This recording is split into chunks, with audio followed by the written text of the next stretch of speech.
крещу вас в воде в покаяние, но идущий за мною сильнее меня. Я недостоин понести обувь его.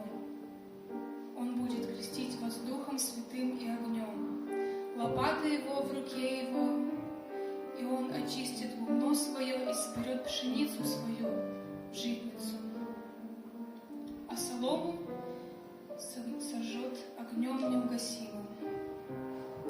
Тогда приходит Иисус из Галилеи на Иордан к Иоанну креститься от него. Иоанн же удерживал его и говорил: «Мне надобно креститься от тебя, и ты ли приходишь ко мне?» Но Иисус сказал ему в ответ: «Оставь теперь, ибо так надлежит нам исполнить всякую